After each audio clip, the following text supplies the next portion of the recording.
Am I missing a comment card? No. Caller. All right, everyone. I'm calling the Board of Trustees regular meeting for Ballard School District to order. I'm Art Caslow. I'm filling in for Tracy, who is the president of the board, who was not able to make our meeting today because of a flight disruption. So there is still a quorum for the board today. We will go through the entire agenda, and there are a number of public comment cards, and we'll get to that as well. However, there is one item under item 9B, under administrative matters, which still can be discussed, but without the president of the board here, there won't be any particular actions on that. There wouldn't have been actions anyway, it's Anyways. discussion, but the board won't discuss it, is what. Yeah, we're gonna have to hold another meeting in order to have the full board discuss the item as a board. Did you guys hold meetings during COVID via Zoom? Can she not zoom in on this meeting? I She's in don't- flight. She's on Well, she'll be there. able to watch it later, right, though? Well, he's doing a camera work, but there's no Zoom. It's gonna be, It will be filmed to Okay. share with yeah, you. which makes no sense to me. Yeah, she's in not this here, day she's and not age. zooming in, so we're gonna go ahead with our board meeting as is with just 2 board members. That's the way it's gonna be. All right, we have the roll call of attendees. Yep, and we'll get to the pledge. Do you have those? All right, I'll have everyone stand, please.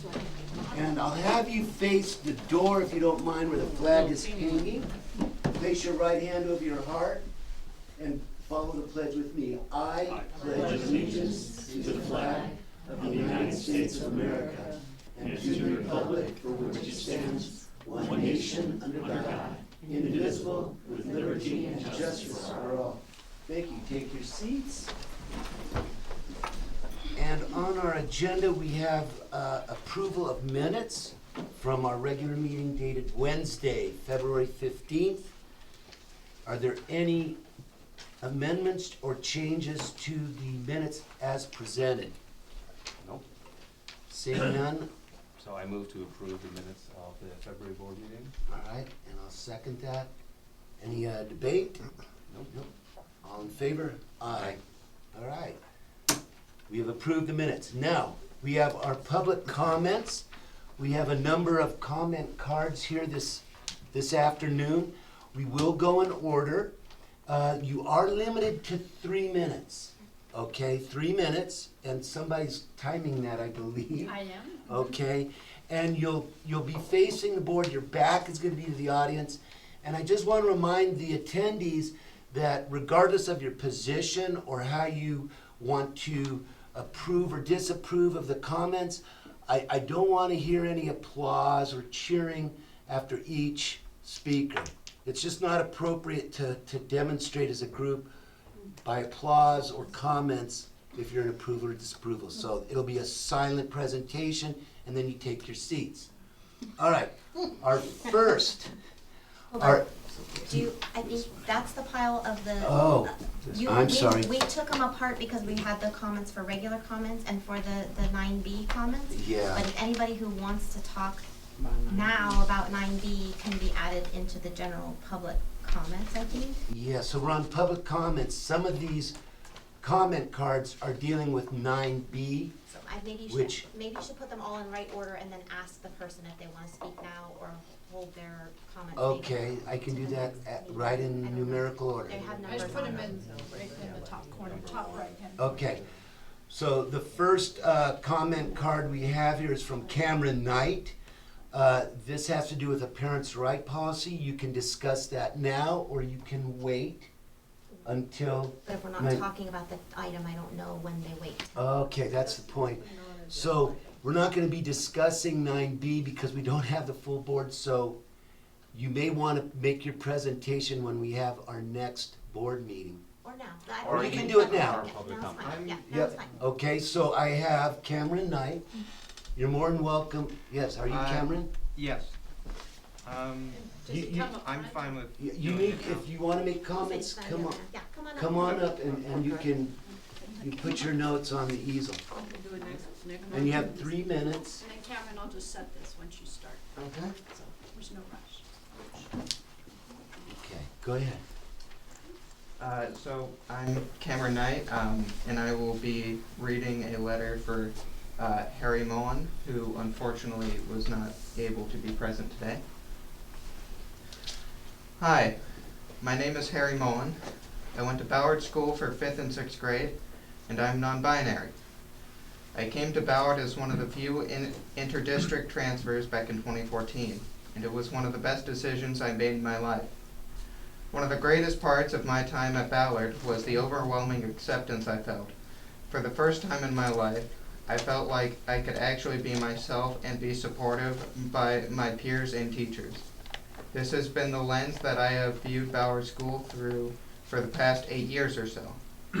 I was heartbroken when I read an article about the events that occurred at the last board meeting. It is disappointing that certain parents are outraged about something as benign as a student expressing who they are.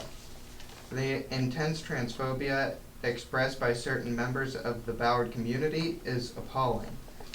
I am unwaveringly supportive of Mrs. Rennick and the sentiment of love and acceptance that she expresses toward the students. To those parents who claim that supporting this student is a reckless, concerning, and abuse of power, shame on you. You are a disappointment to the Ballard community and all that all that it stands for. I, Harry Mullen, am a trans Ballard alum. The constant abuse that the trans community sees every day is shocking and disturbing, and does not belong in an institution that historically supported and nurtured students. Although I do not know the student who came out nor her parents, I am incredibly proud of her. She's a stronger person than anyone who feels the need to speak out against the trans community, just as many community members did at the last board meeting.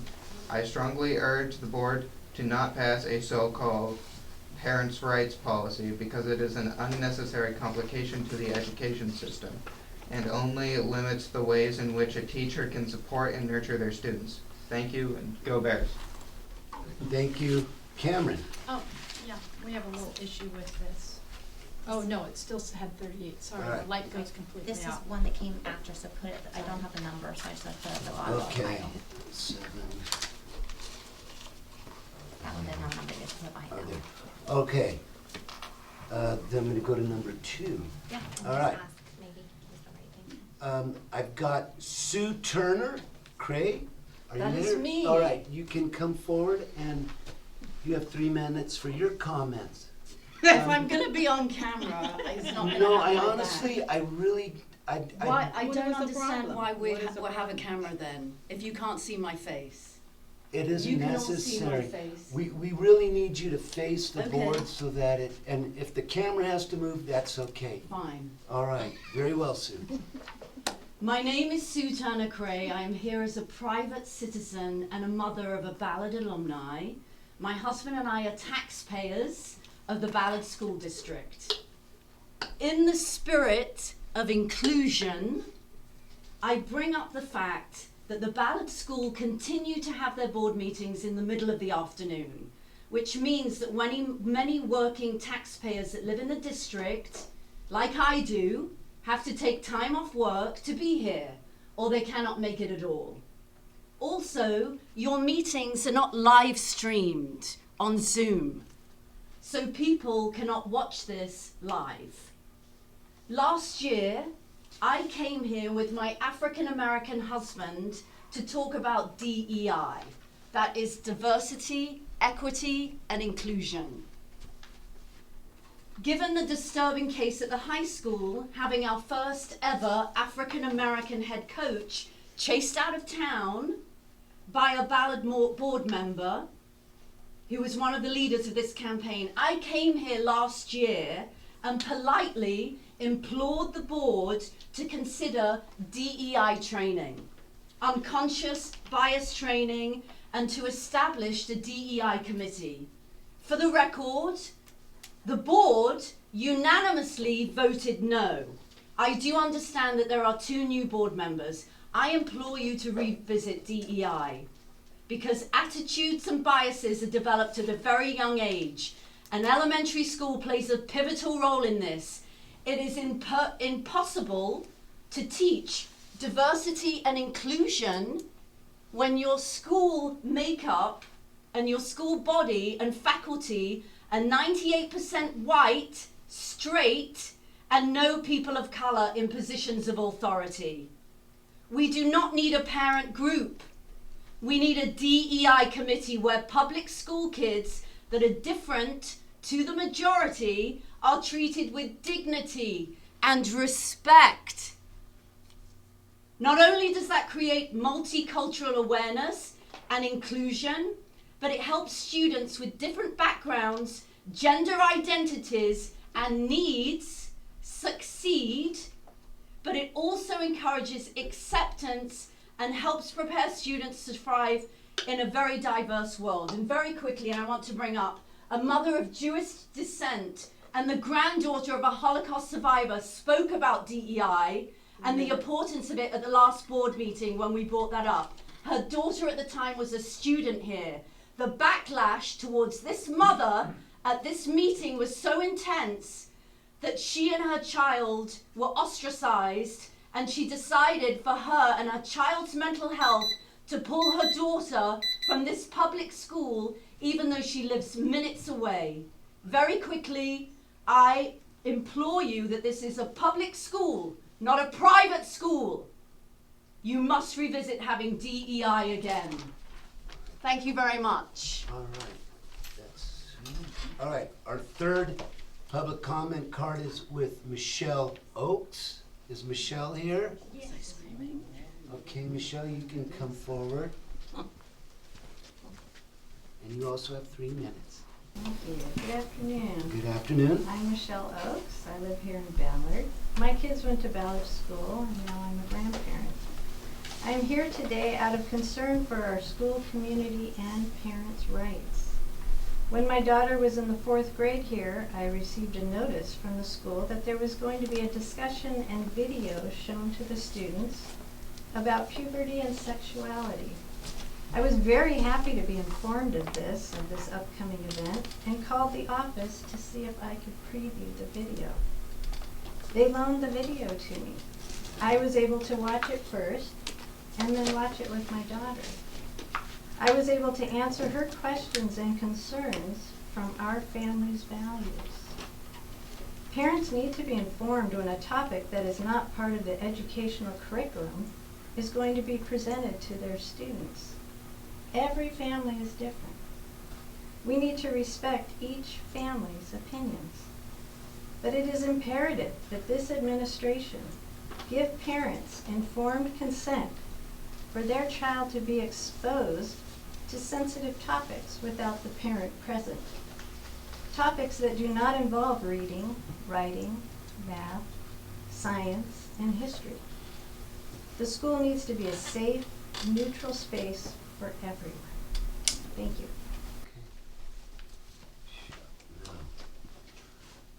I also have Rachel Mosh, M-O-S-H, is that right? Mosty. Yeah, I have better Oh, handwriting. No worries, it's my bad. it's okay, Rachel Mosty, thank you. And you have 3 minutes as well. Okay, thank you. Hello all, I am Rachel, mom of a 1st grader and my 1st year as PTA treasurer. I have been fortunate enough to have private conversations with both the Conroy family and Pam. I think the underlying theme of tonight's meeting is about change. Troubling times promote change, and I think it is more than fair that our current parent policy be looked at and updated.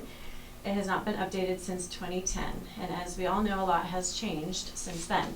I am requesting the items from the newest policy that the board dismisses, if any, which I know this is probably for future, be reviewed by the school's lawyer as to why they were dismissed. I am also requesting that if the policy cannot be voted on tonight, which apparently it cannot, that it absolutely be voted on at the next board meeting. My wish is to get a new policy that protects all parties. I am not here to point fingers or to get people in trouble for what was allowed to transpire in the 4th grade classroom. I am on neither side, and if there is a side, I am on the student's side, and I would like to think that we all are, and that is why we are here. If Olivia felt uncomfortable to enter the room and request proper name and pronouns, then let's find a way that this is agreeable for all on how that could have happened. No parent or teacher likes to be surprised or blindsided or ambushed. If this incident has taught us anything, it is that communication is everything. And if students at the 4th grade classroom felt uncomfortable or embarrassed by the topic or the parent-led conversation, then let's find a way that that doesn't happen again. This is what I see as the main goal of the Parent Rights Act revision to be. I hold Ballard School to a high standard.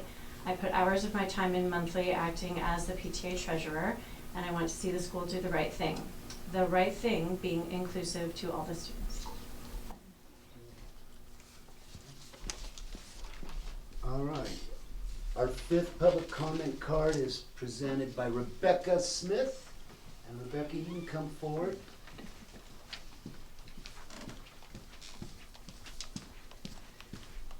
Hi, my name is Rebecca Smith, and first off, I just want to thank you guys for changing the dynamic of the meeting today and creating a higher level of professionalism from those of us who are attending.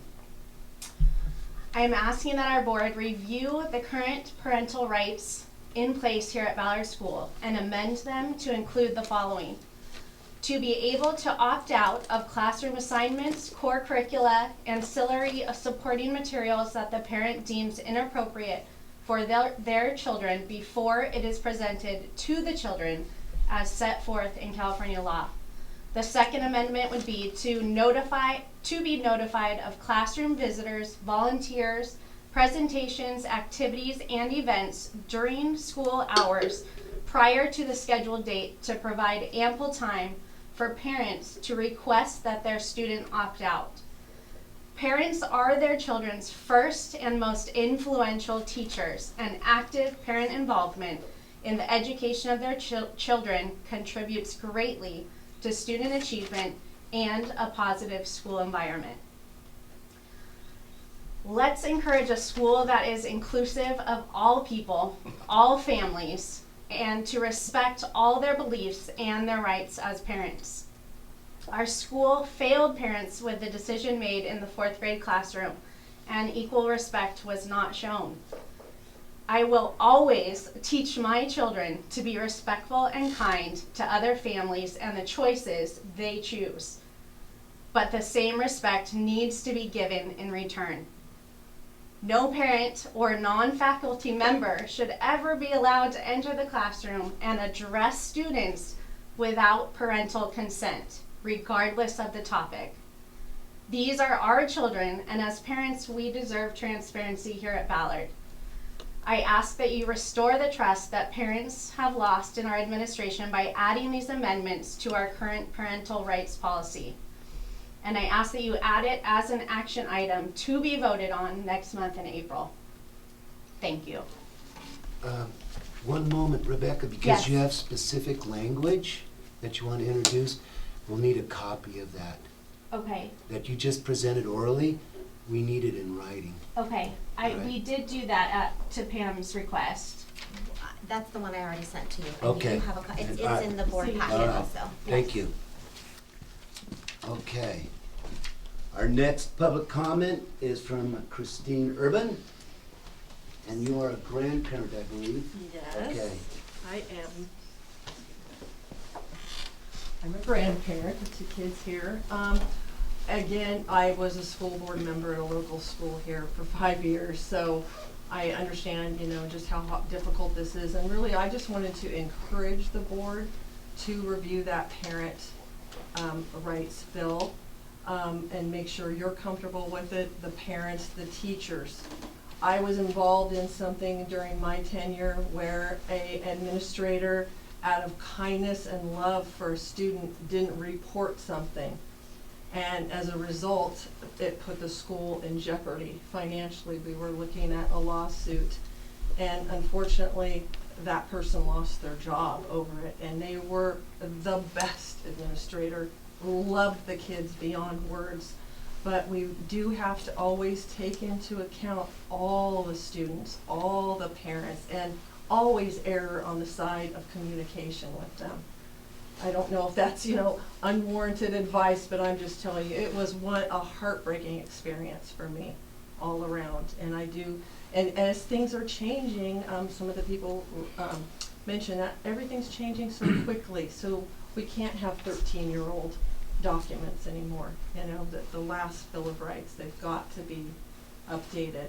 And that's kind of all. I just wanted to encourage you guys on that, because it is important, and it does leave the school sometimes in a very precarious situation if things aren't done properly.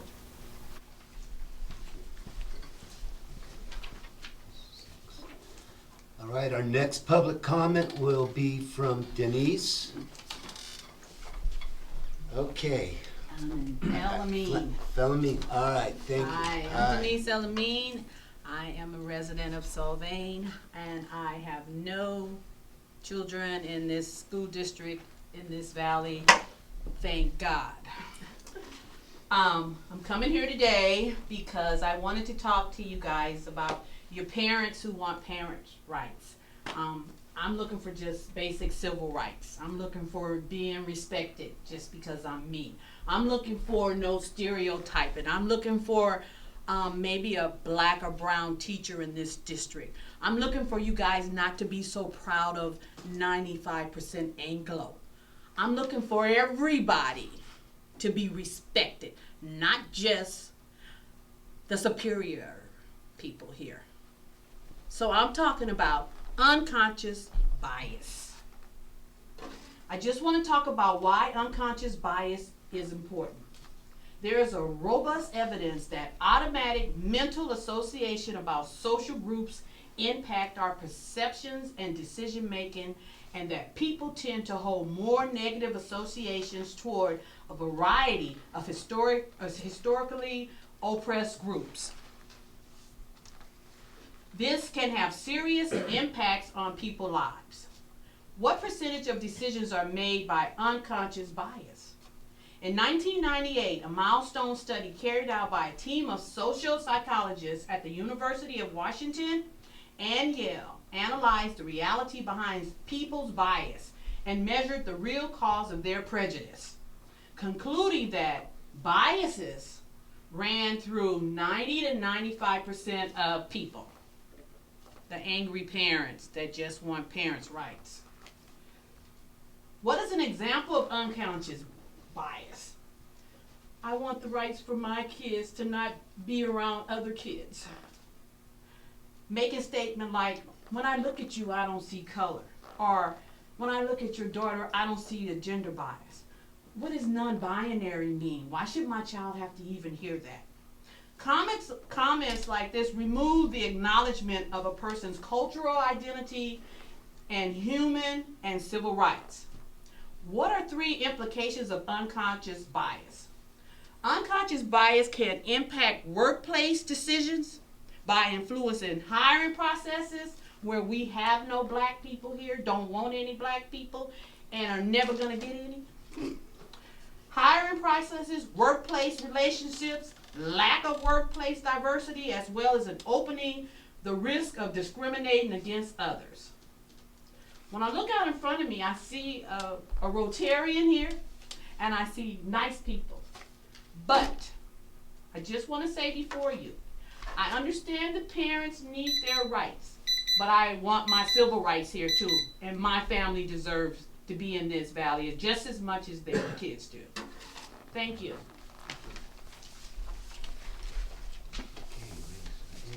We have just a few more. We have 2 more. So if you're presenting, you have to get your public comment card up here. Our next is Jane Doe, which is just fine. Jane Doe. I'm Jane Doe, and there's a reason why I'm Jane Doe. Hi. Hi. I'm Jane Doe. I chose Jane Doe because the board is behind on times.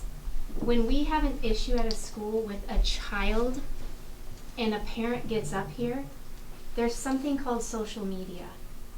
And social media can harm this family and other people. Instagram, anyone can get on it and see your Facebook page. So I feel like when you ask for a name and you are talking about a name, you got to be really protective of families on both sides. The other thing is the privacy issue is, I'm just disgusted that we are here, all of us are here right now. This did not have to happen at all. I don't see any transphobia anywhere, or have I heard of it. There are so many people in support of the Conroy's decision, and it could have been handled differently. And we wouldn't be here today if it was handled differently. And that's all I ask from the school and the board, is to inform us of what's going on. That's all we need to know. And that's really my main point there. Sorry, I've got to go back things. I feel like as a parent, I want to know what is happening in the school. It could be BLM.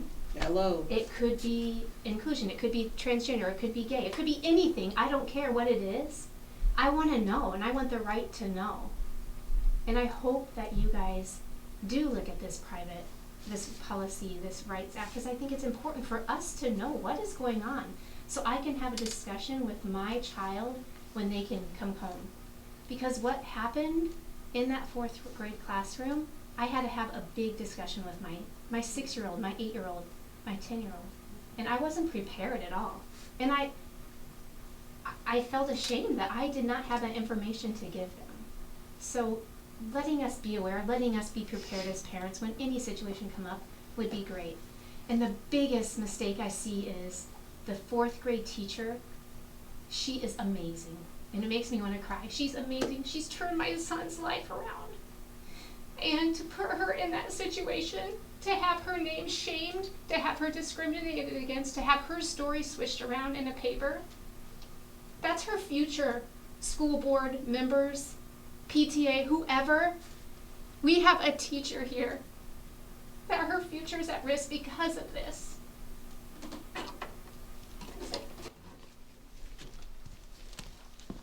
Okay, our last public comment is from William. Matthews? Murphy, thank you. Hi, I don't have anything scripted. Sorry.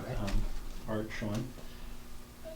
My son's in 4th grade, and I want to say that I have nothing but love and respect for your family. And I don't have any issue with what was discussed at all. I do want to say I support a parent's rights in having better communication with parents about anything that's discussed in the classroom. And I want to volunteer myself as a topic area instead of the topic area of what happened in the 4th grade, instead of diversity. I find myself as a not normal person now. I attend church on Sunday. I support the police department and our military. I eat veal and lamb and enjoy it. There are many things about me that make me outside of the norm. There are other topics that get everyone very upset just by the topic of you should discuss it or you shouldn't discuss it. And we can't even mention the word of sexuality or race or diversity without people getting very upset about just the topic of you either want to express it or suppress it. I encourage you to think about it in context of should I be in the classroom talking about anything without advance notice to other people. Nobody questions my heart's in a good place. But should I be able to read a prayer at Christmas time to people who want to have the option to explain to their kids, my view might be different, to talk about, police on career day or something, anything that is outside of something that's already managed and governed by the teacher is something that parents should know about in advance and have a chance to consider, audit, not participate, or to talk to their kids in advance. And I'd like everybody to separate anything that's happened in the past in considering the proposal that's before you. The proposal may already complement or contradict some other points that you have incorporated, but it looks like one page and I saw nothing in it that was concerning or alarming. It just looked like common sense. And I encourage you to look at it. If you need to modify it, do so, but adopt it in context of me and talk about it in context of me and not anything that happened in the past with other people who have feelings and emotions about it. That's it. Okay, our last public comment is Mia Renault. Mia, you can present. Thank you. And this will be our last public comment. I also didn't really prepare any remarks. I came here mostly to support my neighbors and a family at the school who I think are going through a very difficult time. Trying to ensure that sort of the fundamental basic constitutional and civil rights of their daughter are respected.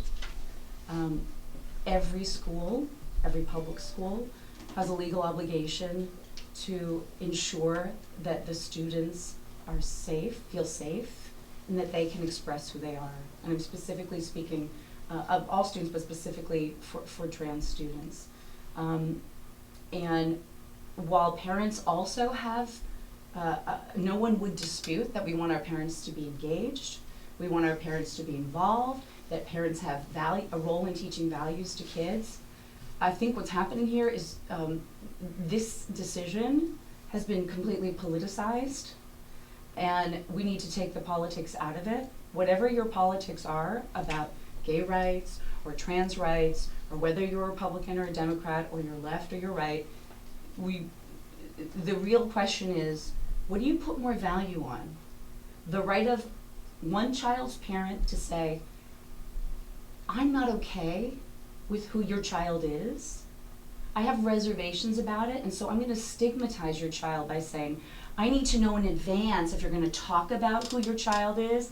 I need to pull my kids out. I need to censor what my kid can or cannot hear about who your child is.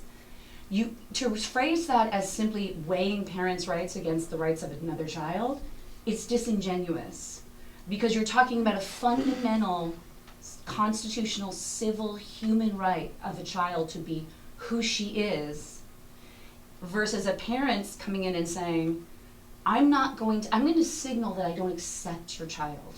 And I'm going to signal to my children in the school that they don't have to accept her either. They can opt out of accepting who she is.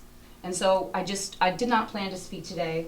I do agree with Sue that all of this is something that should have been a topic for a DEI committee to talk about, to teach parents, because it's the parents, not the kids, who really have the problem with this. The kids have already moved into 2023. They're living in a world of 2023. They're more comfortable with people who are trans than the parents are. It's really the parents who are uncomfortable with this change. And I would also say to them, if you want, this is the world in which your children are growing up. They're going to have a trans person as a neighbor, as a friend, as a boss, as a colleague. If you really want to educate them, it's not just reading, writing, arithmetic. It's about how do you live in a society as that society evolves, and how do you be a respectful, compassionate, and a member of that society. And that's what DEI is about, and that's what this is about. Thank you.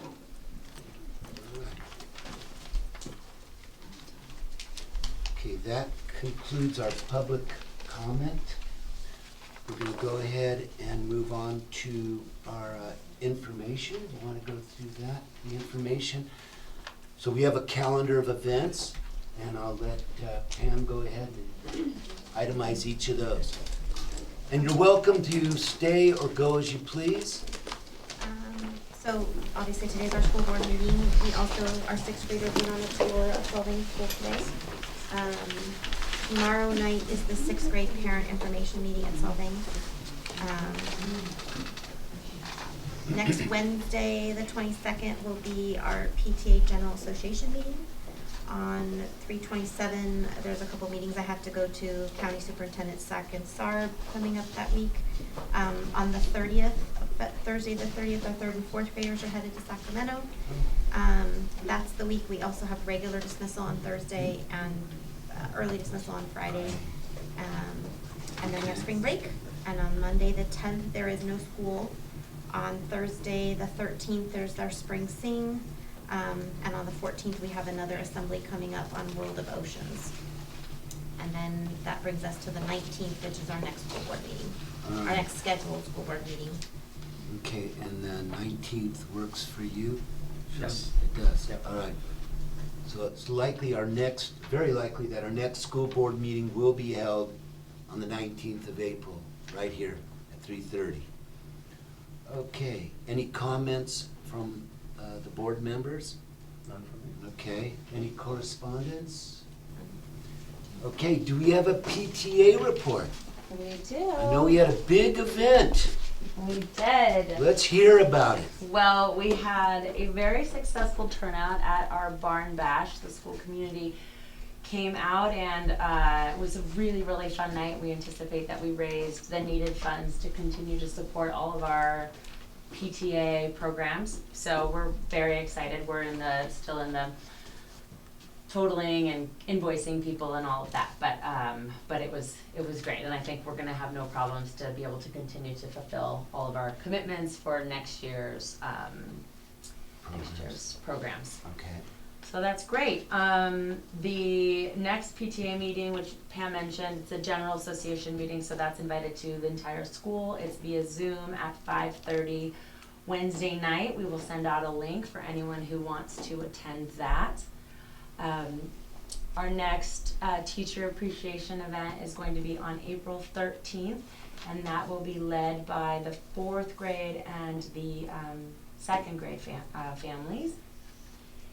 And then the next big event for us is Fun Day, which will be at the towards the end of the school year, just a few days before the end of the year. So we're going to start planning all of that great stuff, and that'll be for the kids from 1 to 3 at school. And then graduation, I can't even believe it, but the kinder and 6th grade graduation. So we're already starting to brainstorm some of the fun little things that we do for that. So that's it. All right, thank you very much. And now we'll go to our superintendent's report. If you want to present that, Pam. I do. I included the Schools for Sound Finance reports. The governor's budget is shaping up, and they are having some meetings, so I just wanted to keep you sort of informed on what is transpiring there. There are, I don't know, 1,200 bills being introduced. I know not all 1,200 will not be approved, but just so that you kind of know, and remembering that Schools for Sound Finance is kind of looks at it through a lens that is specific to small community-funded schools. So this is not the entire picture, but it does kind of give us an idea and things that we need to be aware of. So as things roll, when do we start seeing things that could really, truly impact us? Well, the governor's budget, they come up with a budget and then they break into committees, and the committees have not kind of come out of their committees yet to tell us what kind of things are the front runners, but Schools for Sound Finance will continue to sort of inform us of things that we need to be aware of that are coming down the pipe. And the governor has signaled that even in the budget that they have, that there are some key pieces that he will be protecting, specifically the meals, the universal TK program. So those are some that are purposely being safeguarded, even if there are budget cuts.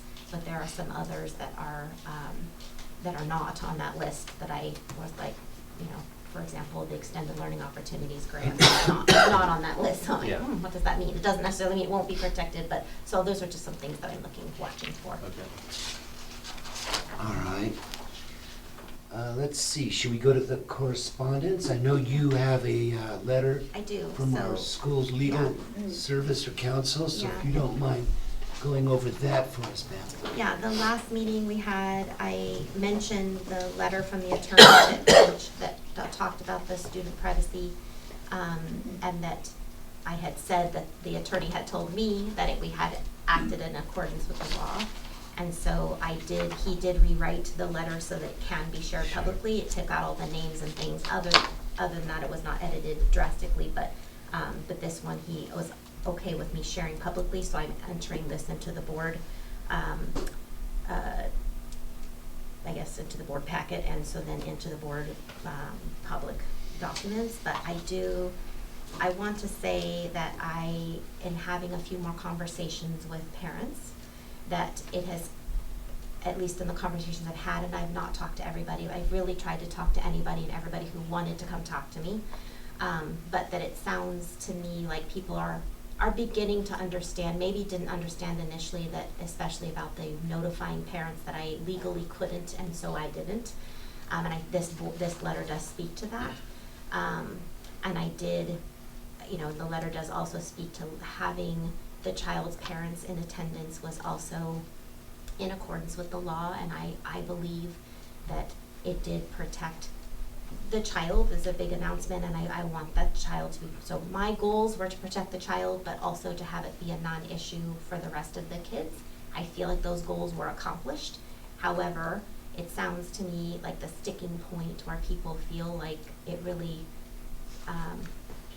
was upsetting, or the part that was difficult, or one of the parents said to me, the part where it went south. So the part where it went south was potentially that I allowed the kids to ask the parents questions. And so I just want to share publicly that if the same situation were to happen, we all learn that that is the piece that I would maybe do differently, that I would not, we could have stopped at just making an announcement, the parents were there, the child felt protected, the students were not having an issue, and I will say again publicly, the kids have been awesome, and there hasn't been an issue, and so that was the goal, and the goals were accomplished, but I see the parents saying, well gosh, the kids could have asked scary questions, it could have opened a can of worms, and that's where people felt that that was the part that upset them, and I can agree that that's maybe the spot that I would maybe do differently next time. The rest, according to the law, I would handle it the same.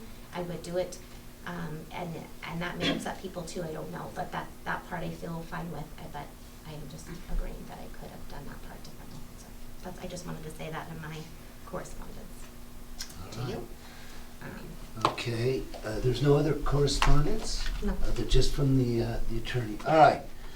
We'll move on to the consent agenda, and we're gonna need to approve some warrants, right? Right. So if you'll direct us. I just want to call your attention to a couple of things. We did spend about $1,293 to Flow Water, and Flow Water are our filtered water machines. So they were repaired and refiltered, so they're working again.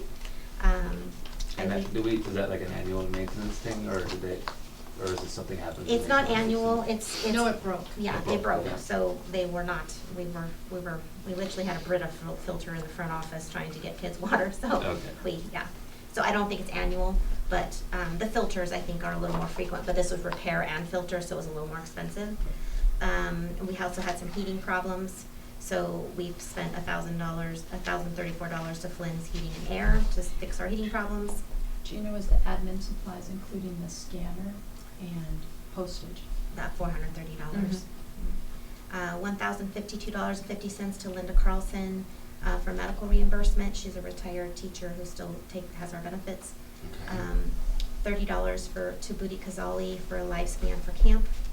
$275.72 to Georgianne for snacks and food items. $2,160 to Schickville Music for music instruction. That's the final payment to him, to his company. That's the final, right? That will be the final payment to Okay. him, right.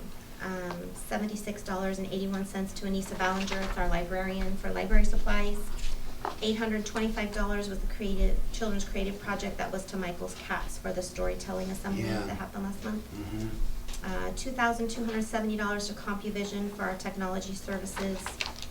We've definitely been having some more technology issues, but we're trying to get a hold of those also.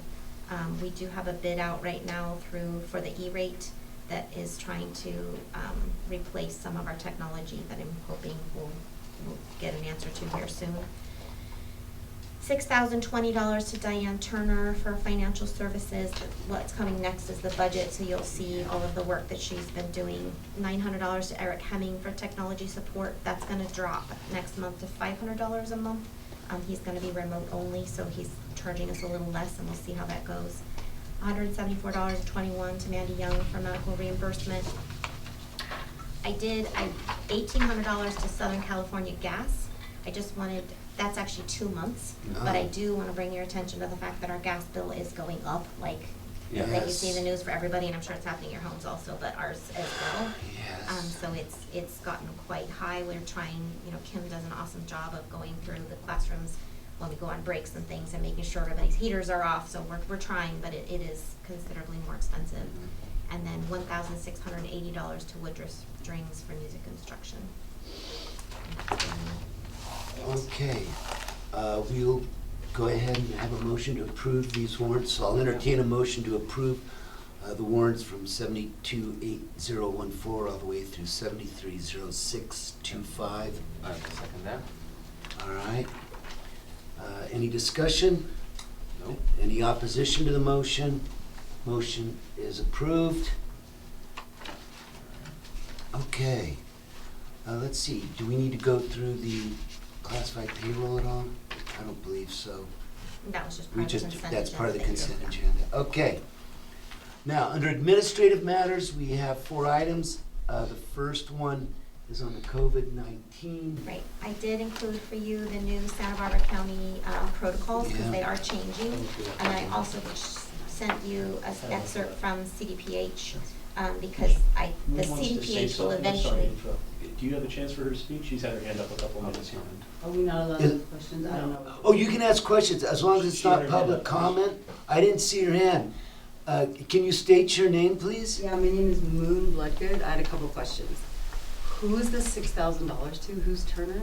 Who's that? That's our financial consultant. Okay. And then I had a question. I had my hand up before.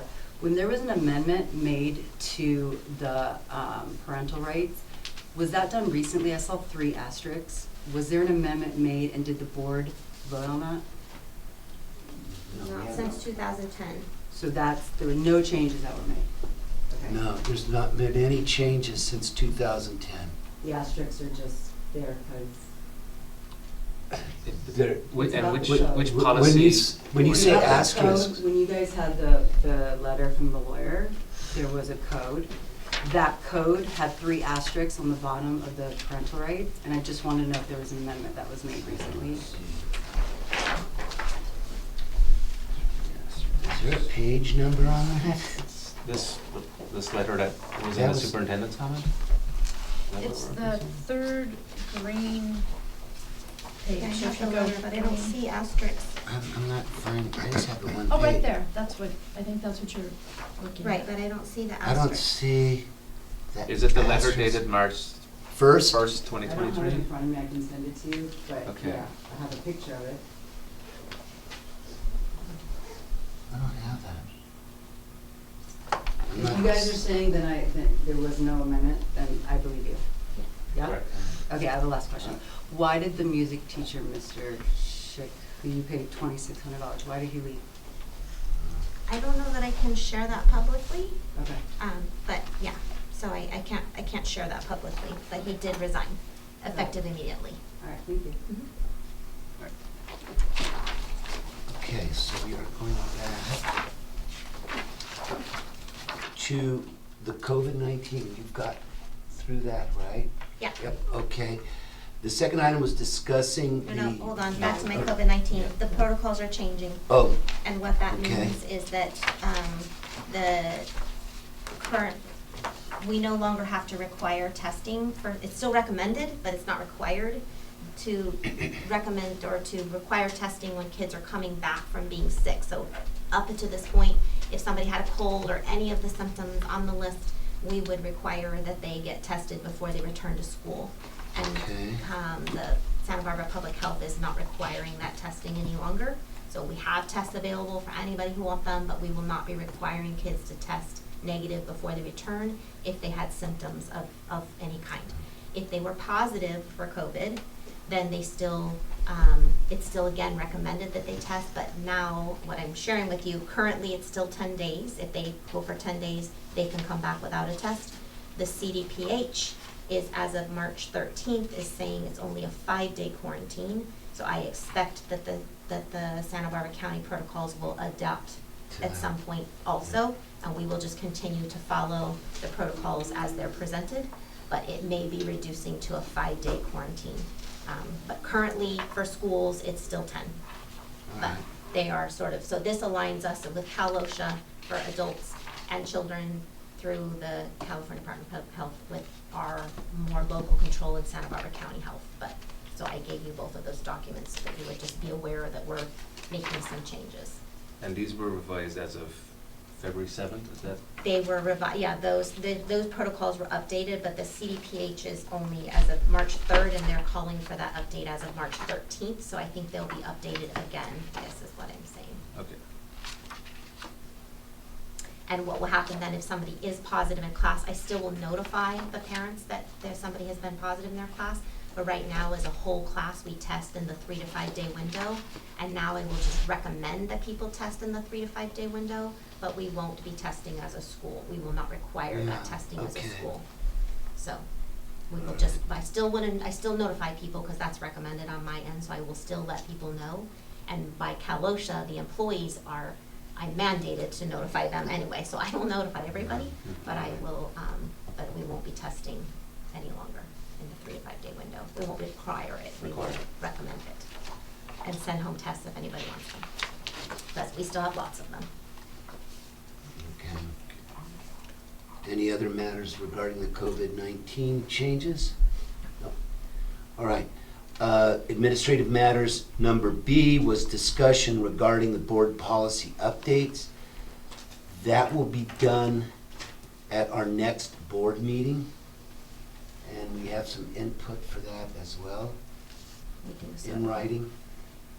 But I think if we're gonna, I'm not sure, should I discuss that if we're not gonna discuss it, or we're Yeah, discussing we it? have to just or discuss that What I one. have presented to you at least? Yeah. Okay. About the other school, you mean about the other I do, schools? so I have Okay. included our current board policy, for board policy 5020 on parents' rights and responsibilities, and the administrative regulations. And I think that's what we heard a lot of public comment on, but then I did also include at your request, Art, I included the parent policies from all of the neighboring schools. Yeah. Because you had asked about what other schools are doing in the valley, and I do want to say publicly that in some of the conversations I have with parents, that parents maybe weren't aware that we had parent right policies. So the state already affords a lot of parent rights as they are. And so we do have parent right policies, and parents' rights parents do have rights. They have the right to observe in a classroom in a reasonable amount of time according to our policy. They have the right to instruct or to inspect any instruction and textbooks and all of those things in a reasonable amount of time according to our policy. So there are a lot of pieces, and even in the parent policy that was presented to us, there's a lot of overlap in things that we already have in our policy, maybe not the exact same language, but in the same spirit. And then there are some pieces that are not. So we can save the rest of this conversation for when Tracy's here as well, but those are the parts that I did give to you in the board packet.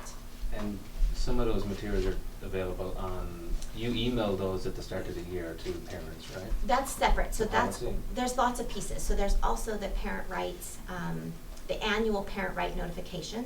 So by law, I have to notify everybody that they have parent rights. Mm-hmm. And that's a really lengthy document. It really comes directly from the state. It's the state's language, and we just put our name on it effectively because we don't want to accidentally omit something that the state says a parent has a right for, and then we suddenly don't have it and we're in trouble. So we just do exactly what the state says. State says these are the parent rights, and we just uphold them. And then, so that happens. We also now have a parent-student handbook, so we publicize that, and that's more specific to our school. It talks about pickups and drop-offs and all kinds of things, dress code and all of those things. That's actually in the parent right. The annual notification says I have to notify parents of the dress code and those things, so those kind of go together. But this is our board policy on parent right. It also mirrors the language from the CSBA, which is the California State Board of Association, which is sort of the guiding document that that's why the policies in the Valley are very similar, because they borrow language from CSBA. So that I know then that the language the CSBA has is lawful, and it's what we can follow and should follow according to our state guidelines. So the language mirrors it on purpose, I guess is what I'm trying to say. But there's all kinds of pieces for that. Okay, we have a few questions. Go ahead, you can start. Just because you mentioned the CSBA, I am wondering if, in addition to looking at their parents' rights policy, if the board would also look at their legal guidance on the rights of gender nonconforming students in schools. They have similar guidance, which they offer as, and I think that both of those are relevant to the discussion, that we're having. Okay. Yes? Hey, you mentioned that there's existing guidelines you have in different places.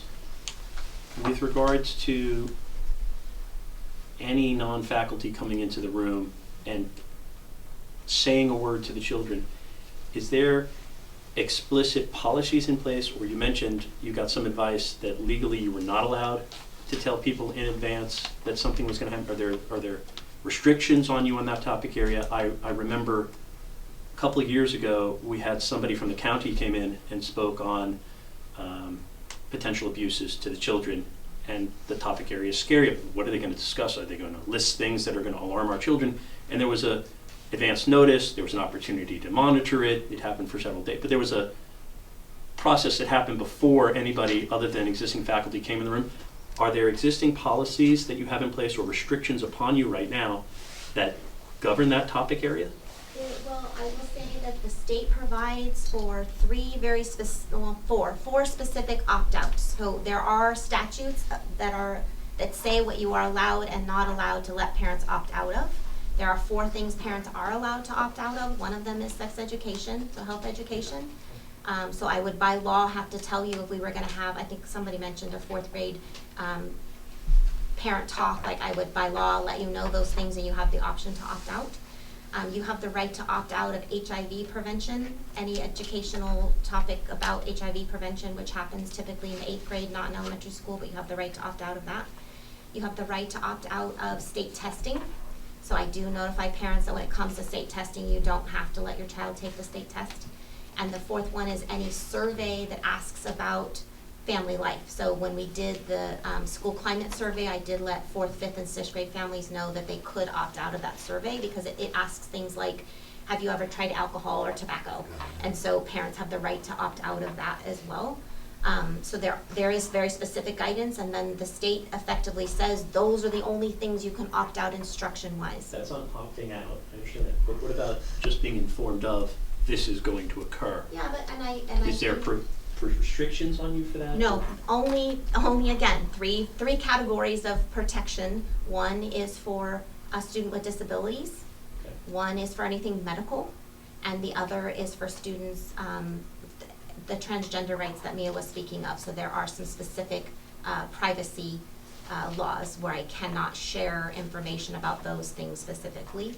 But other than that, I do try. I send out a parent newsletter. We had the storyteller came last week, Michael Katz. So no, I didn't present a bio on him and all of the things he was going to talk about. I didn't even have a list of the stories he was going to share ahead of time, but I did let everybody know he was coming. But again, it doesn't fall under the category of something you necessarily can opt out of. You could keep your kid home on that day if you felt opposed, but it would be an unexcused absence. So as long as we're covering in our classrooms what is the state standard, so the state very specifically says what you need to cover, and it gets very detailed. As long as they fall under those categories, then again, best practice, do I try to let parents know what's happening? I do, but there isn't any law that says I have to, and there's no law that says I can't, except for those 3 protected categories. And then I guess the other side of that is parents don't by law necessarily have the right to opt out of instruction of anything that's covered in the standards. So if your family doesn't believe in dinosaurs, but we're gonna talk about fossils because it's in our state standards, then we're going to talk about fossils, and you can't opt your child out of the discussion, even if you don't religiously believe in dinosaurs, as an example. So, Moon? I'm sorry, I should have signed the yellow. I didn't think I was going to speak, but then I didn't know that this was going to be brought up at the end. I think the message that we're trying to say is that we welcome this child. No one has advocated more for this child than I have. When a board member and a president of a PTA dictates what happens in a classroom, I get worried. Because I have my agenda too. I would like to talk about things. but I'm not the president of the PTA. I'm not a board member. That just looks, the optics of that looked really bad. And the problem that I'm having is this child is being really violent with mine. So even though that's a separate issue, I just really need you guys to hear that these parents, I don't find to be against trans. I think this child has been welcomed with loving arms by all of us. The announcement didn't need to be made. Okay, We you all know, knew. this is more public comment right now. I don't mean to cut you off, but you're entering public comment again, and we're in the middle of an agenda dealing pretty much with, But we are talking about laws, and you did Well, bypass laws- a teacher. A teacher gets, in the law, the teacher has a say-so. You bypassed that teacher's rights. Am I wrong? That is in the law. I can't speak for that teacher, but well, let's bring this back up during public comment at our next board meeting. You have the right to voice your opinion, but we've already gone through public comment, and we can get wrapped around the axle here in a board meeting when we have subject matters that we also have to get But through. Pam introduced this conversation. In all, like, you can't, she introduced this conversation. When she defended why she went into the classroom, she reintroduced a subject that I thought we were done with. I thought we were talking about finances. You defended, and I understand why you did what you did, but if you reintroduce that, how do we not defend ourselves? and we did allow people to suspend. Do you want your 3 minutes to come Do you make wanna- public comment? Originally, I didn't, because Tracy Cassidy's not here. We don't have 3 board members. It's true, we weren't gonna have You're this under discussion. So nine. that's why we weren't having, You yeah. fill out a thing But- under 9B. Why don't you come up and have your 3 minutes Yeah, and well, just you do know like what, you you have can go on ahead. nine. People have their hands up. Like, you have a community that wants to talk to you. You're not supposed to do that, though. Well, there's a protocol for that, But you're on and we're more than welcome. So if you want to come in, you should have submitted a public comment. But I think also we said we weren't gonna talk Talk about about 90, it. so maybe we just need to move on. Yeah, we're gonna move on. If you have a question, I do. Is it possible to have this agenda item spoken about publicly with you guys before waiting 5 more weeks? Can you guys have an emergency or a special meeting? Because this is its own yeah. thing. There's been a lot of people wanting to talk about it. On procedure, Beg your pardon? on procedure, because Yes. I'm not the topic, there's a lot of emotions about the issue, and if it's already done and documented, and we just need to show it's already in place, that's a great thing. But I'd encourage you not to allow it to be kicked to another board meeting, and then we talk about it again, and it's not even on the agenda there to vote on, and it feels like it's being put off. It's something that probably is 99% already covered.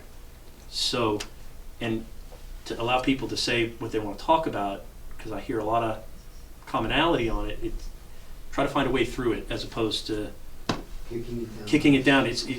What's the answer? We're looking to you. What's the process from here in light that Tracy can't be here today? How do we deal with it in a timely manner? So, we can't vote on it today, but we will have a special meeting, and it sounds like you want to have it done before the April Correct. meeting, the regularly scheduled one. And we can organize that. I'll have to let Tracy, our board president, be in charge of that. I don't want to usurp her We'll figure out position. when all 3 of you can be here and. Yes, all 3 of us will be here, and it'll be a public opportunity. And it'll be notified, a special And you'll be meeting. notified. You will be notified. Can you take action then? Because this is down is this in a non-actionable list of items, or is this something at the next meeting you could actually choose to vote on if you wanted to? Oh. That's actually something Tracy decides on, but we Yeah. can ask for an actionable item. That's so, if you can I take can't that guarantee request that away. part, we can ask. Thank you. Okay, go ahead and if you would state your name, please. Brian Anderson. Yes. Just another question on procedure. I'm not clear on, you saying there's a vote. Is there a proposed amendment that's going to be presented at this next meeting we're talking about?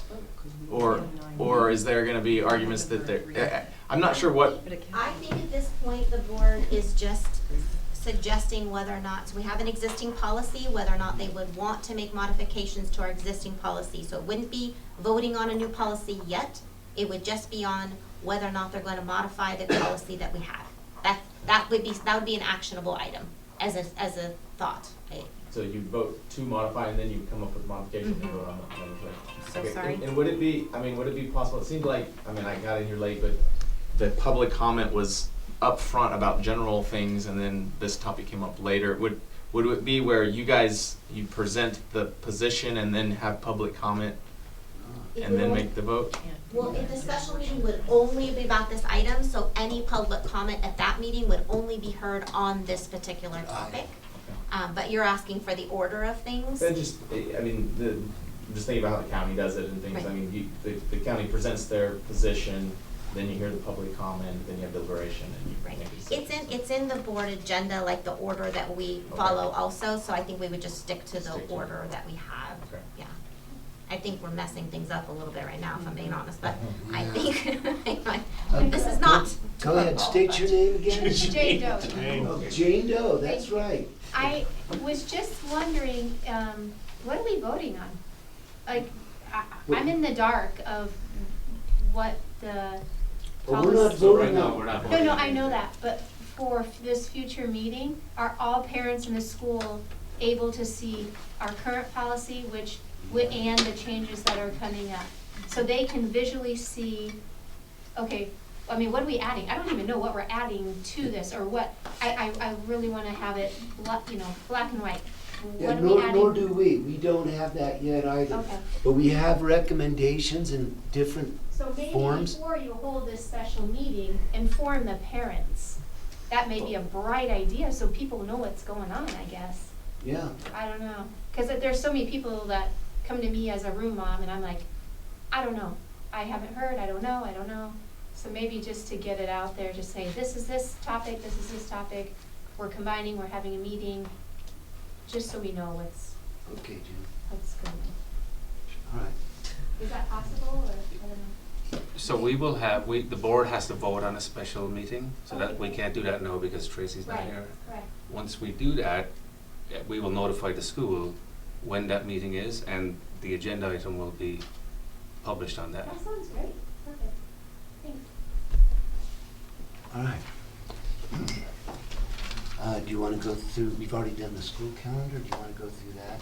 I do, but, Well, you go ahead. yeah.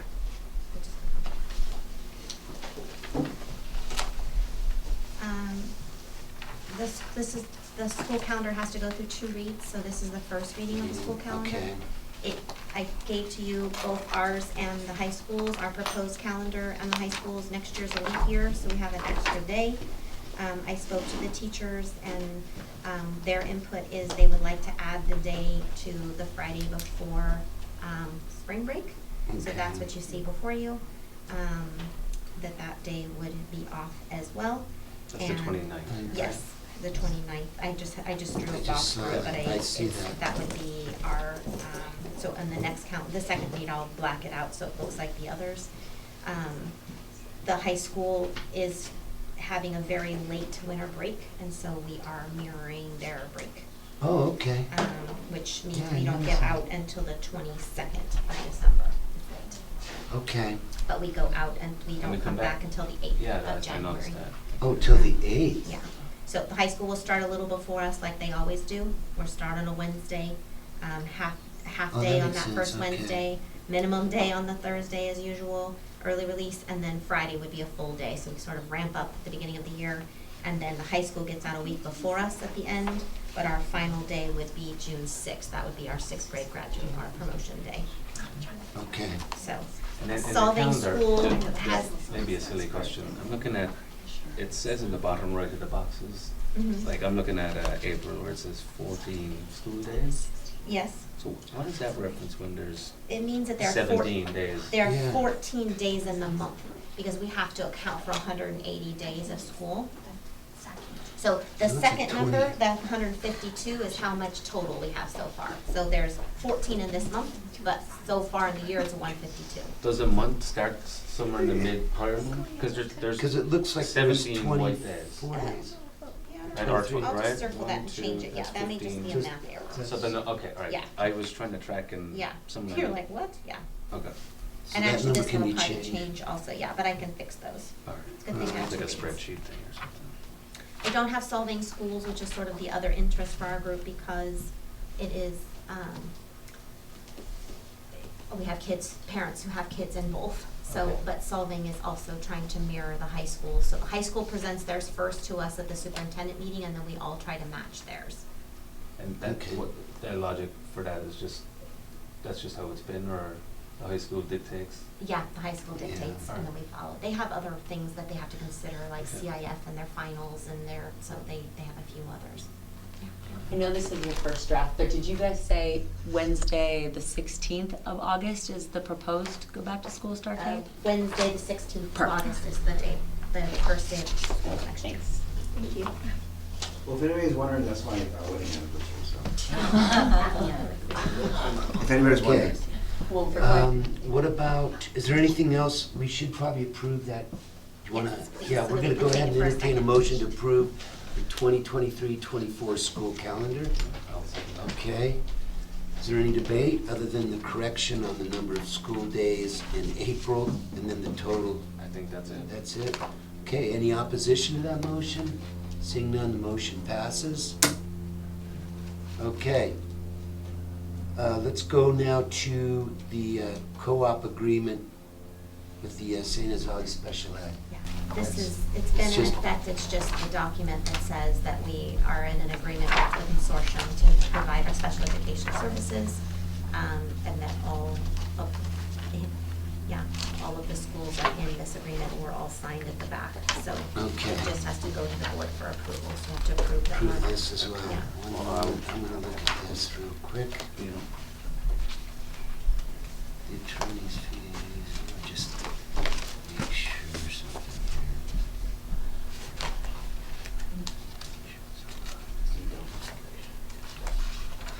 here. Okay, I'm gonna entertain a motion to approve the cooperative agreement between the Ballard School District and the San Jose Valley Special Education Consortium. I'll second that. Seconding that. Is there any discussion on the motion? Is there any opposition to the motion? Seeing none, that motion passes. Okay, let's see, business matters? The interim budget? Yeah, I know. It's, The fun stuff. Yeah, um, just so you know, that the summary report is the one with the blue circle on it. That's Yeah. really the summary that I'm gonna go over. All of the other documentation you have, we're not going over, that's all the background documentation that this summary is based on, but you, by law, because you're gonna approve this budget, hopefully, at the end, that you have to be aware of all of it, right? Yeah. So this is the part you're approving, but this is the summary that shows what you're approving, if that makes sense. okay, So, we're looking at our second interim budget in blue. So if you look, so this is the cycle, right? So Okay, we're so here at the right on the second interim date. in March, right? okay, In June, we'll come back with the estimated actuals for this whole year. okay. And then we will also adopt a budget for next year. So June's a big budget month. All right, But for now, we're looking at the second interim, and what's happening is that the numbers are getting truer in our budget. Yeah. And so we adjust the budget so that we get as close as we can to those actuals. So we had an adopted budget last June, right, and that one isn't shown here, so you don't see what our original adopted budget is. But then we looked at it the first interim and kind of had made some adjustments. And now we're looking at the second interim, and we're continuing to make adjustments. So what you see here, as we're getting more information, is we continue to make adjustments. And okay. we put sort of budget placeholders in there, and then we kind of true them up a little as we go. So we're getting a little truer to our budget here as we're going. So I just want to go over this first page a little bit here to say that in our revenues, and you see the variances on the far corner. We are adjusting our budget so that we took $90,000 out of revenues because we had a small decrease in the LCFF. We had a large decrease in our COVID funds. Yeah. We've been anticipating that. It looks scary on the paper, it's not scary. We know, because ultimately, do you see at the bottom where it says our ending balance is $957,142? Yeah. So typically, Ballard's budget is somewhere around $500,000. That's before COVID dollars, right? So our Okay. ending fund balance is around $500,000. Typical. Over the course of the next couple of years, we're gonna get closer to $500,000. And it's gonna look like that the money is disappearing, and it's not. It's just that the COVID monies are one-time funds. I have to spend them because there's a deadline on them. And they're So not restricted, are they? some of them are, and some of Okay. them aren't. So I am spending the money that I have to spend. So it looks like we're spending a lot, but we're spending it because we have to, otherwise it goes away. And we're gonna get closer to this $500,000. So I'm just saying that out loud. Okay.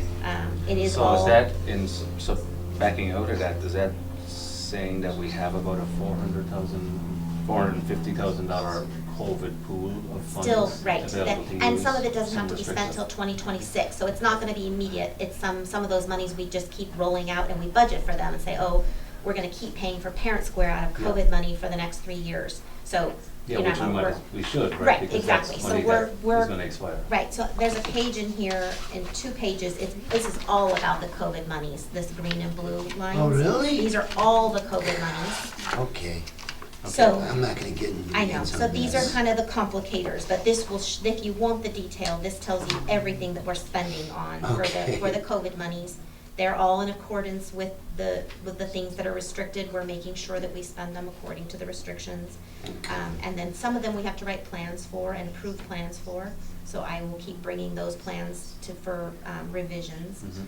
So it's all, I guess, it's all as expected because we know the COVID is one time, we know that it's gonna start to filter out, so we're kind of expecting that.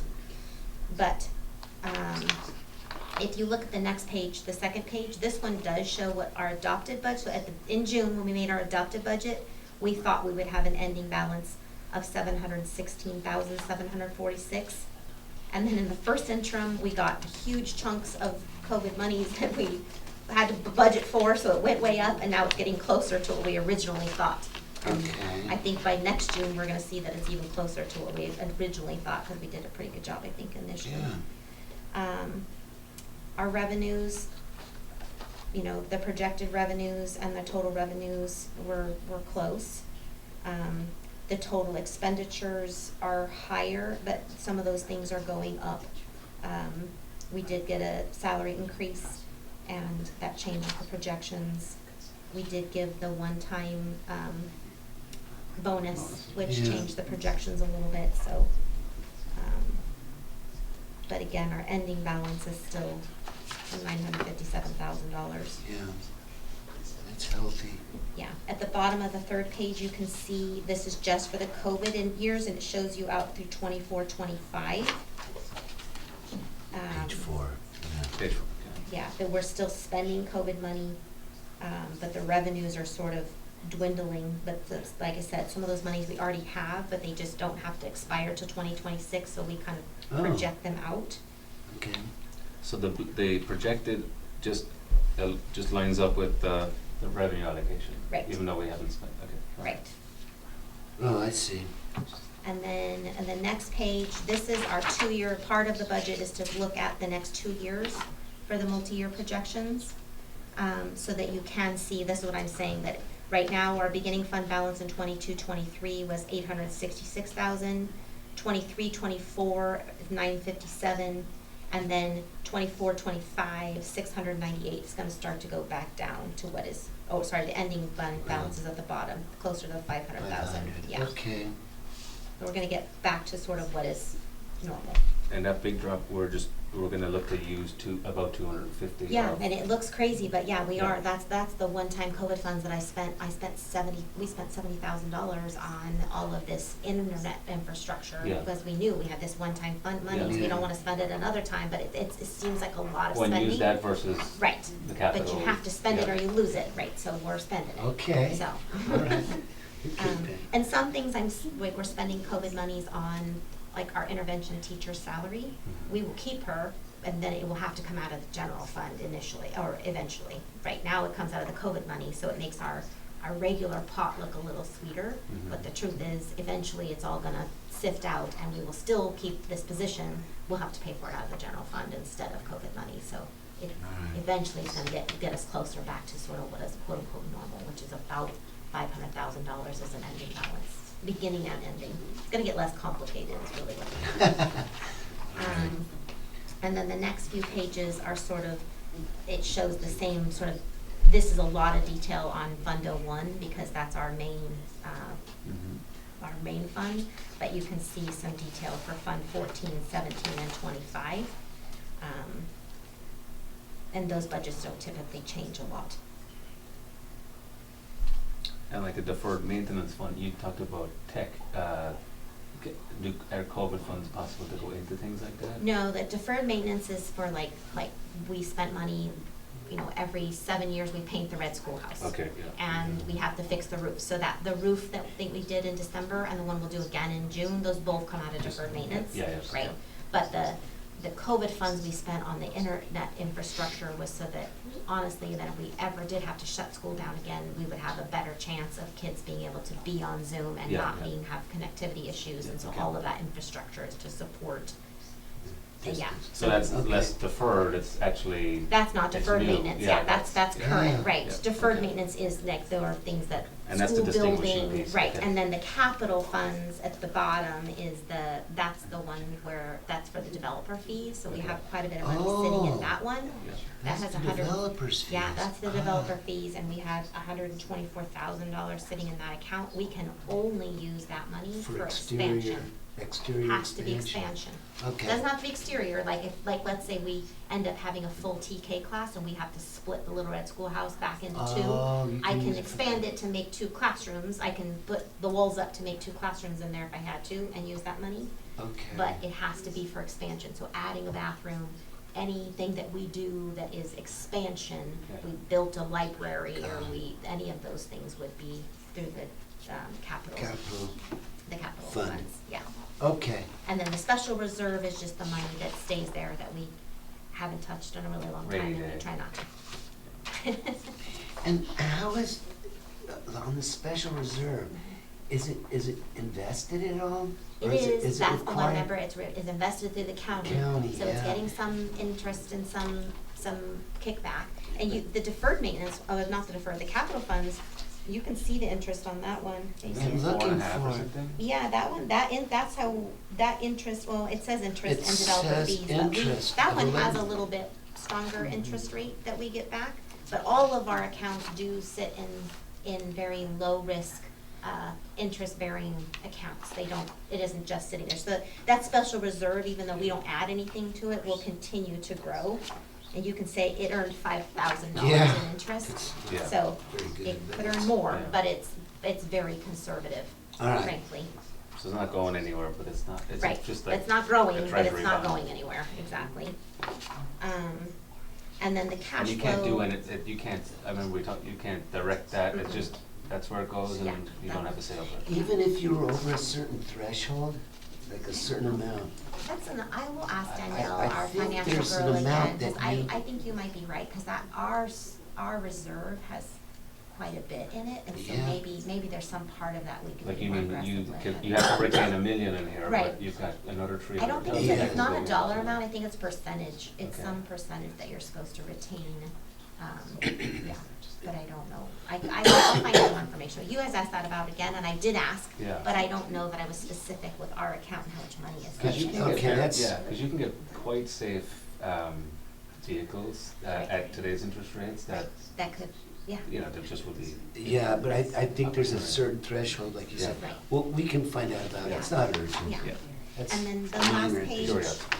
last page is just the cash flow report, so that you can see, so we do this 4 times a year, that you can see where the cash flow, kind of ebbs and flows a little bit. And that's because the government gives the money, you know, periodically. not every Yes. month. So we just, keep our Okay. cash flow as anticipated, you know, it goes down a little ways, but it comes right back up, so. Okay. And cash sits with that same state body, or does it just sit in our Honestly, if I can trust her. It's, yeah, it sits at the county, so County, all of okay. our money is at the county ed office. Okay, that makes sense. So that's why all of the checks that come through the school are all through the county. Official level. Yeah, and why we have to, Gina and I send all this information through Escape, and, you know, they approve, they're really quite stingy, frankly, in terms of their approval process. We have to Gina jumps through a lot of hoops, because, you know, we have to prove that this was related to education, Yeah. this, you know, you can't just say, and that's partly why we go through all these warrants with you. It's self-auditing though. It which is, a good but it is thing. self-auditing. Yeah. The county is really very stringent about their auditing processes, so that we aren't, you know, going rogue and spending money on crazy things, Yeah. that they don't allow that effectively. So, it's good, keeps us on the. Okay, so that takes care of the business matters? And I don't think we need a motion for that, do we? You do. We do need a you motion to- yeah. to approve the second interim budget? Yeah. So I'll. All right, so, Yes, I can motion to approve that second interim report. okay, I'll second the motion to approve the second interim budget as presented. Any discussion? No. Seeing none, is there any opposition to the motion? No. Seeing none, motion passes. Do you? Okay, so you wanna go to facilities, or is there anything to report on facilities after all this rain? I know the road is closed right here We're at good. Baseline. Yeah, we're doing okay leak-wise also. We will do another chunk of roof in the summer, just to be sure, but it's not, we're doing okay, that we fixed Okay. this roof, so that, cause this is the one that was leaking, so it hasn't been leaking, knock on, I don't know if this is wood or not. So that's Okay. good. And then we do have some tree issues going on, and Kim got me Bid? the quotes, I'll bring them to the next meeting. All right. Working with this neighbor here to trim some of those huge eucalyptus trees. Those are big. Because we're worried that, they are, well, and if one of, Are they in if they striking fall, they're gonna fall distance? this way, Yeah. yes, and so. And it's a striking distance Yeah, but of a fix. the woman who owns that property is willing to share the cost with Oh, us. really? So they're on her property, but we're asking them to be trimmed, so it's really us offering to pay half of her bill to get those trees trimmed, because if they fall, they're falling our way. Okay. And we don't want that liability, and then I'll bring it up with Tracy as well, but Kim also got a bid, there's 4 trees along the parking lot that are not. Need some trimming. Well, no, there's 4 that I think Kim got the or the bid take to out. remove them. There's Oh, to remove them there's entirely? 4, I think they're pear trees. I don't even, I'll have him tell me which Okay. ones, I'm not even positive, we can Okay. look at them the next board meeting, but Yeah. over the summer, they would just remove and stump out those yeah. 4, Okay. trees that might need to go. They're diseased, they're old, They're and gonna they've fall been trimmed to anyway. nothing Yeah. anyway, so they kinda look like the whomping willows out there, so they Okay. could probably trim those up or get rid of them. But these guys, I just wanna make sure that we're being safe. Those are So, dangerous, yeah. we did also, I didn't put it in the warrants, I didn't show you, but we did just pay a bill, it'll be in the next one. Cause we did have some large limbs removed that were, seemed to be really dangerous, so we did already, without your approval, I did go have some limbs removed so that we're safe, but the Those- long-term maintenance of those trees, I think, is important to us. It's about Okay. $250. Oh, The that's- ones I paid, no, Yeah. but Well, the that- big that's- bid for that is like yeah. $6,000. Yeah, I was gonna say, Yeah, you can it's a relay big the bill, information, if it's $250 Yeah. for those. No, the big, There's a lot the of big trees maintenance looking on at us. these eucalyptus trees is about $6,000. that's a- And that's gonna be a shared expense. That she would share with us, so. Okay. But, All right. yeah, and she's willing to do it, and she's approved the same tree guy that we use, so Okay. that's helpful. And it's under the $14,000, so I don't have to put it out to bid, it just, if that's who we've used in the past, that's who she's happy with, we're fine with that, cause it's gonna be on her property. And they're cleaning, they're They're just- cleaning them and taking big branches that could take it this Yes, way. that could possibly fall towards us, All maybe right. on this building we're sitting in, frankly. That seems reasonable. I just did yeah. a lot of tree cleaning at our place. Yeah. Eucalyptus in particular. and Yeah, the that's a good- eucalyptus, That's yeah. a good price. Yeah, so, but I'll bring you the Reasonable. actual, proposal so you can look at it, and see what you Okay, is there anything else under facilities? I don't think so, I will, no. Oh, okay, and then you can let us know about the bid for those trees from the Oh, neighbor. did I leave that on here? Yeah. On accident? I didn't mean to. That's all right. Sorry, that 12A is not actually, I just, didn't take it off this agenda, I'm sorry, we did that last month. Yeah, So we're done. it's interesting how it came up in public though. What about, Oh, is that your personnel matters you're talking Yeah, about? it's not, we don't need that. Okay, It's so what we'll happened omit, last month. we'll omit the Yes, personal please. matters from the agenda. Yes. Okay, And then our next board meeting will be on the 19th. Do we want to discuss? yeah, we need to have a interim public Special meeting. special meeting. And I we're can talk gonna to- have to just wait for Tracy. She should be home by late tonight, so I can talk to her tomorrow and we can pick, all right, what are your Okay, schedules? Wednesdays work for me except for the second Wednesday Okay, so but next of the Wednesday month. could What is work. this? Is this, no, this is This is the third. This is third. Second Wednesdays of the month Or don't not, work so for me. would next likely Wednesday next work? week. for Yeah, you, next maybe? Wednesday would work, if you wanna do it in 1 week. Okay, at 3:30 again, but I can check with Tracy to see if that works for her. Yeah. Sean, are you available? Yeah, I can rearrange stuff, yeah. Do you want to consider having it a different time, or is 3:30 works for us and we're good, or what are your I thoughts think about that? for me, 3:30 works for me. I know your comment about having it in the evening so more people can come. My evenings, I'd have to bring in a scheduler to make sure there's not a Okay, so we'll conflict. let- I think that's fine. Okay, so we'll leave them alone? 3:30 is fine Okay. with me. Okay. And that would be next Wednesday. 22nd. I can confirm that by email tonight. Because we won't need to, really, tomorrow is when you're gonna talk to Tracy. I so- won't talk to Tracy till tomorrow, so yeah, confirm that with me, or I tell will me do any so. any other times that work for you, so we can, and then the next time that special board meeting would just be this one. I should have given, what I was hemming and hawing about is I should have given this a different, the gamut, proposal that I gave to you. Yes. I should have had that as a separate item, but I didn't feel like I could add to B. No. So I didn't, but I'm gonna have to add that to that special meeting also, cause and it's part of parent policies, Yeah. whether or not, how we're gonna update them, so this will be this entire item that we will move, but there will be, also the gamut policy will be part of that, because if we're gonna move forward with that, I Yeah. want to. I did talk to them, I have all that information for you about how much it will cost to get all our board policies updated and get them on the Yeah. Well, I website. thought- Huh? Significantly less than what we Yes, talked about significantly last less than what month. we talked about. And that I learned that if we didn't do the workshop with them, they're still gonna charge us $4,000 of that $8,000 to just get them on the website. So Okay. it doesn't really behoove us to have Emily try to do it separately. Mhm. Although I would like permission to pay her a stipend. But we're talking about 9B. Oh, sorry, anyway, so So- I will ask for permission Yeah. at that next board meeting, but yeah. Yeah. And you've already got the contract or the bid price from Gamut. Gamut. So Through Yeah, I the- really like through the that. CSDA. I like that. Okay. I mean, we can't vote on it here No. yet. So at the So next meeting. at the next meeting, that will just be part of the same topic and I will have them both.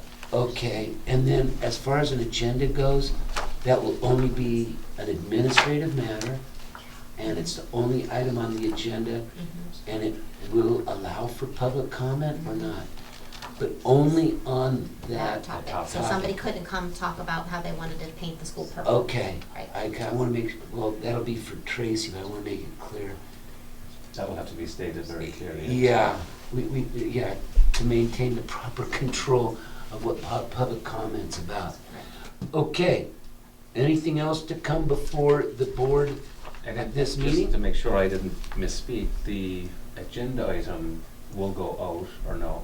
To- It does. It And does. the Because special when you meet- were no, no. pausing, I was like, No, no, that's did right. I say something wrong? Special Okay. meetings have to be agendized 24 hours, Okay, I not just wanted to make sure I 72. didn't misspeak. I So thought I that, will, if we decide tomorrow, I will agendize it immediately and send it out so people have plenty of notice. Okay. But it doesn't have to be, it can, so, but if we today said we wanna have the special meeting on Friday, we could have. Yeah. And I could agendize it, you know what I mean? Yeah, But yeah.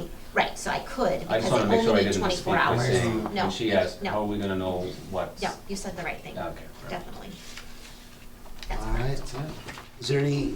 Is there any other business to come before the regular meeting for our March 15th Ballard School District meeting? None? Not from me. Seeing none, I will declare this meeting adjourned. What time do you have there? I have 12 after 5.